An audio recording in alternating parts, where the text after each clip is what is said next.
Hello बच्चों, I hope you all are well and good. ठीक है, देखिए यूपी ट्रिपल एससी की जो पीईटी की जो नोटिफिकेशन है वो रिलीज़ हुई है, तो उसके बारे में डिस्कशन करते हैं। इसकी नोटिफिकेशन में क्या क्या बोला गया है, एलिजिबिलिटी क्या है और इसका सिलेबस क्या क्या है, ये सब मैं आपको इसमें शॉर्ट वीडियो में मैं आपको बताऊंगा।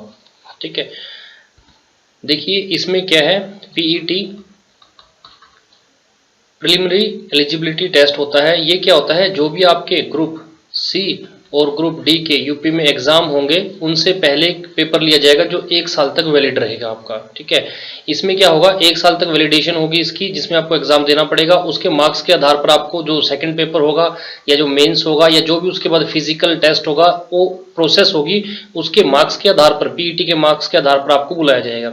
इसकी नोटिफिकेशन जो स्टार्ट है वो 25 तारीख से स्टार्ट हो चुकी है और जो लास्ट चलेगी इसकी वो 21/6 को चलेगी, 21 जून तक चलेगी। और जो संशोधन है मतलब उसमें आप मॉडिफाई कर सकते हैं अपने उसको, तो 28 तारीख तक आप कर सकते हो। डेट्स आप ध्यान रखिएगा। और लास्ट टाइम रश से बचने के लिए आप क्या कर सकते हो, आप अभी के अभी इसको भरना स्टार्ट कर दीजिए अपना। तो इसमें ऑनलाइन के लिए आपको क्या करना पड़ेगा, UP/SSC.gov.in ये जो आपकी साइट है, यहाँ पर आप जाकर इसको आवेदन कर सकते हैं। आप घर से करना चाहते हो तो इस साइट से है, अदरवाइज जिस जहाँ भी आप कैफे वगैरह से करवाते हैं उनसे करवा लीजिए, उनको सब पता होता है। इसमें कौन से होंगे ये मैंने आपको बता दिया। सी और जो डी, यूपी में यूपी गवर्नमेंट के जितने सी और डी के लिए एग्जाम होंगे वो सारे के सारे इसके थ्रू किए जाएंगे। और जो इसके लिए जो शैक्षणिक अर्हता मतलब क्या होता है, इसके लिए एजुकेशन जो क्वालिफिकेशन है वो आपकी क्या रहेगी, इसके लिए हाई स्कूल रहेगी। मिनिमम आपकी क्या रहेगी, हाई स्कूल रहेगी। इससे ऊपर क्या आप प्रॉपरली भर सकते हो, लेकिन मिनिमम जो क्राइटेरिया होगा आपका हाई स्कूल का होगा। और जो इसकी एज होगी वो 18 से कितनी होगी अपनी, 40 साल तक होगी। 18 साल से 40 साल तक होगी।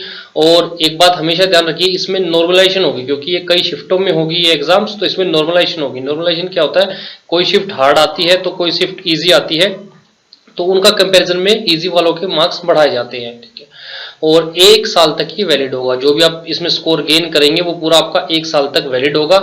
उसके बाद अगर आप उसके बीच में पोस्ट निकलती हैं और आप एग्जाम देते हो और सिलेक्शन लेते हो तो ठीक है, अदरवाइज आपको 1 साल के बाद इस एग्जाम को फिर देना होगा।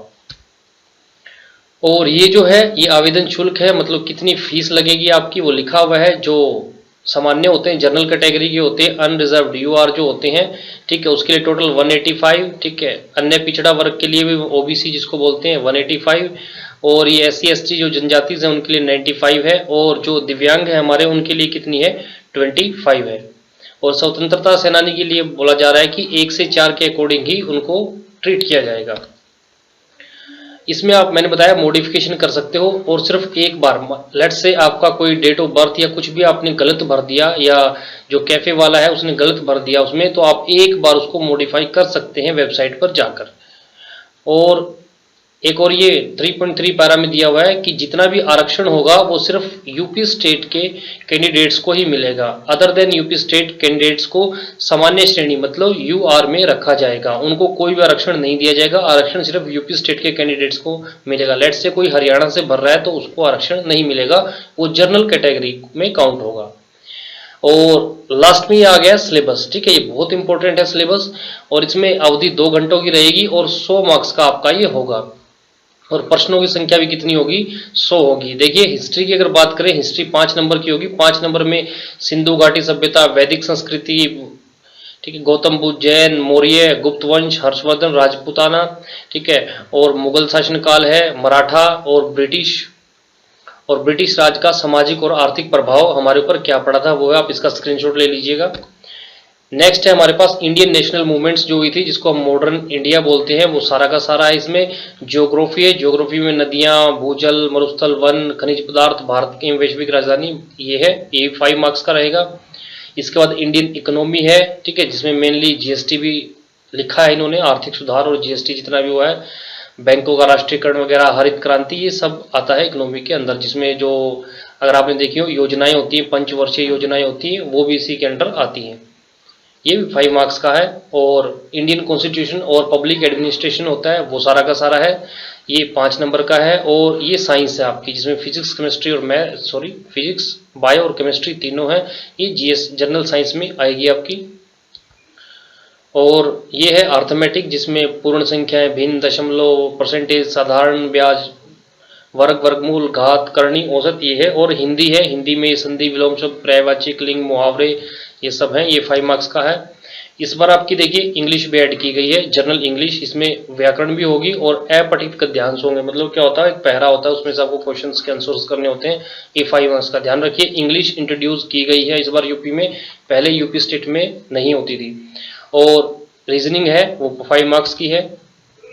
देखिए करंट अफेयर्स बहुत बहुत प्रॉपरली तैयार कीजिएगा, क्योंकि 10 मार्क्स के करंट अफेयर्स होंगे आपके। जितने भी करंट अफेयर्स हैं वो 10 नंबर के होंगे। ये बहुत मेन पोर्शन रहेगा 10 नंबर का। और जीएस जो है वो भी 10 नंबर की, जिसमें स्टैटिक जीके ही मेनली आती है। राष्ट्रीय अंतर्राष्ट्रीय दिवस जो होते हैं ये भी मेनली स्टैटिक जीके का पोर्शन रहता है सारा का सारा।